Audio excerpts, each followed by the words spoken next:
Hello, bonjour à tous et bienvenue dans TAC24. Apple sommé par la justice française de l'aider à identifier les auteurs de messages antisémites. Entre liberté d'expression et application du droit, un bon tweet est-il un tweet sans polémique? On en parle dans cette émission. Et puis, les gadgets ne craignent pas le ridicule. Dans Test 24, Guillaume Gralet vous présente iCall, un gant pour passer vos appels, même en hiver. Mais d'abord, les experts du JDN passent au crible le chiffre de la semaine. Apple n'est plus la première capitalisation boursière au monde. Le géant américain du pétrole ExxonMobil détrône la firme à la pomme. L'occasion pour nous de se pencher sur les ventes d'iPad et d'iPhone.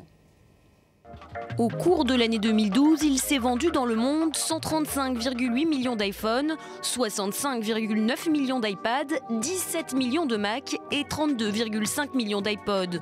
Au total, Apple a donc vendu plus de 251 millions de terminaux dans le monde, soit 477 par minute.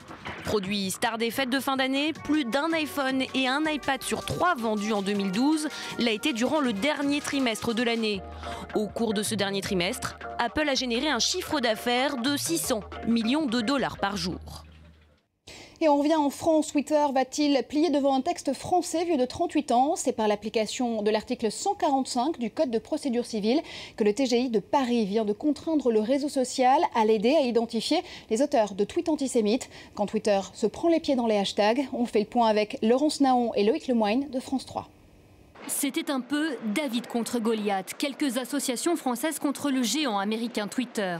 Mais la justice a tranché, le réseau social est condamné à livrer des données capitales, celles qui permettront d'identifier les auteurs de tweets antisémites. Quand sur Internet on voit de jeunes crétins, pour ne pas dire, permettez-moi de le dire, de jeunes salopards qui se gaussent en disant qu'un bon juif est un juif mort, nous voulons les traîner au tribunal, parce qu'on ne peut pas jouer avec ce genre de choses.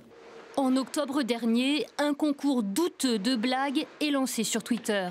En quelques heures, les messages nauséabonds déferlent. Un bon juif ressemble à un tas de cendres. Un bon juif n'est pas trop grillé. Aujourd'hui, la défense de Twitter tombe. L'entreprise ne peut plus se cacher derrière la loi américaine qui prône une liberté d'expression sans garde-fou. Le sentiment d'impunité qui prévalait jusqu'à présent, puisque Twitter maintenait l'anonymat absolu des contributions, et bien désormais chacun saura qu'il peut être identifié sur Twitter. La justice exige également que Twitter mette en place sur sa plateforme française un système de contrôle, un dispositif efficace permettant à chaque internaute de signaler un abus. Et nous rappelons que ces concours de racisme et d'antisémitisme sur Internet ne sont pas un jeu. Et Twitter n'est pas un lieu virtuel où on jouerait un jeu vidéo, c'est un lieu bien réel où les passages à l'acte qui peuvent inciter sont violents. Ni les avocats ni les responsables de Twitter n'ont voulu s'exprimer. L'Américain devra exécuter cette décision de justice sous peine de 1 000 € d'astreinte par jour. Et Guillaume Gralet m'a rejoint dans ce studio pour tenter d'y voir plus clair. Twitter peut-il se retrancher sempiternellement derrière le premier amendement américain? La grosse difficulté pour Twitter, Marjorie, aujourd'hui, c'est qu'il doit à la fois respecter le premier amendement américain, c'est ce qui fait partie de son ADN, c'est ce qui explique son succès aujourd'hui, mais il ne peut pas faire comme si le reste du monde, ce qui se situe en dehors des États-Unis et qui compte pour 4/5 de ses utilisateurs, n'existait pas. D'ailleurs, c'est un procès un petit peu facile de dire liberté d'expression lutte contre les internautes et lutte contre l'anonymat. En fait, Twitter a déjà supprimé des comptes. C'est arrivé en Allemagne en octobre dernier quand un groupe de base Saxe incitait à la haine raciale. En fait, il existe déjà une disposition qui s'appelle le Country Withheld Content qui permet de respecter les États. La décision française me paraît tout à fait intéressante et pourquoi pas légitime puisqu'en fait, elle encourage en fait les internautes à signaler les abus. Il s'agit donc d'un contrôle a posteriori. Alors, le contrôle a posteriori, il n'est pas parfait puisqu'il y a eu quelques dommages, mais là où ça deviendrait très grave, c'est s'il y avait un contrôle a priori. Là, les internautes seraient réellement fliqués et Twitter ne serait vraiment plus Twitter. Alors, il y a aussi un élément assez important à prendre en compte, c'est d'abord la valorisation toute nouvelle de Twitter. Twitter valorisé à 9 milliards de dollars. On sait que le réseau social prépare son entrée en bourse, prévue pour 2014. Et on sait aussi que les investisseurs, à ce moment-là, scrutent évidemment les moindres faits et gestes de Twitter. Est-ce que Twitter peut clairement se permettre de perdre devant la justice française ou d'avoir des démêlés à ce moment si crucial pour lui ? Tout à fait, on est à une période très intéressante pour Twitter. En fait, la position actuelle de Twitter me fait penser à celle de BlackBerry, vous savez, quand il y a eu les émeutes à Londres, où en fait beaucoup de personnes dans les émeutes communiquaient entre elles grâce au réseau BlackBerry. Vous savez qu'il y a un réseau que personne ne peut craquer, c'est ce qui fait d'ailleurs le succès de la sécurisation. Or, BlackBerry en a souffert, certains membres du gouvernement, la quasi-totalité, a arrêté d'utiliser BlackBerry et il y a même eu des répercussions commerciales. Ce que je pense, et ce qui va se passer, il y a une réunion le 8 février en fait avec des membres du gouvernement et des représentants de Twitter, c'est que c'est un petit peu le bon sens, la discussion qui va faire foi et je pense que Twitter, qui compte plus de 5 millions d'utilisateurs en France, va se plier au bon sens et ne pas en faire trop dans l'autre sens. Et on se souvient que Najat Vallaud-Belkacem et Fleur Pellerin étaient intervenus dans ce dossier au moment évidemment de l'affaire des hashtags Un bon juif. Merci Guillaume, on se retrouve tout de suite pour Test 24 et vous allez voir, on va vous épater.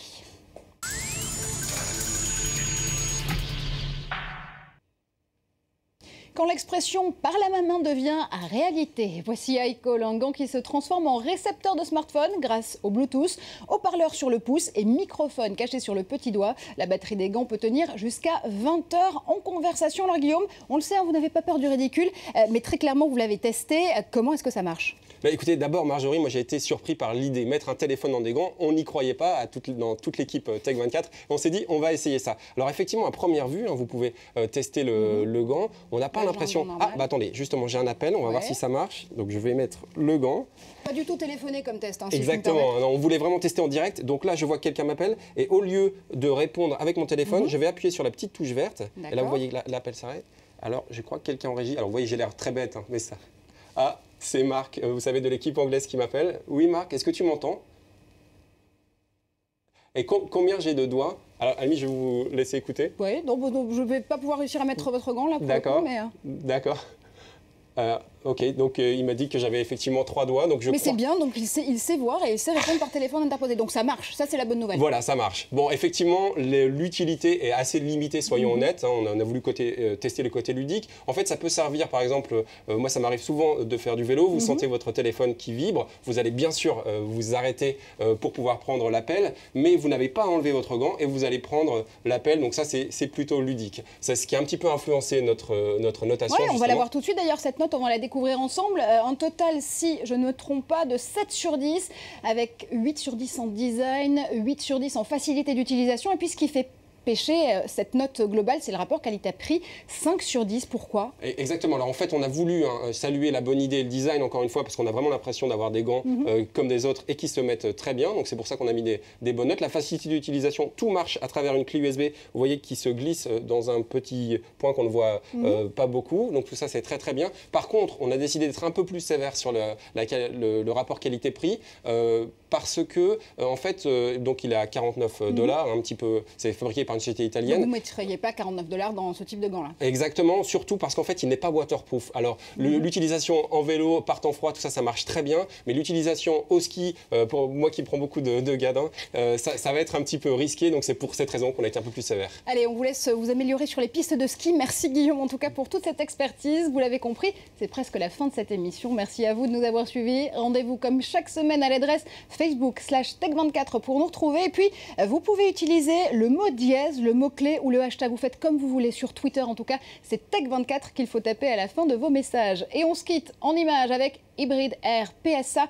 Peugeot Citroën vient de mettre au point une technologie mélangeant essence et air comprimé et promet des véhicules moins gourmands en pétrole et plus respectueux de l'environnement, mis sur le marché d'ici à 2016. Restez connectés, on se retrouve la semaine prochaine dans Tech24.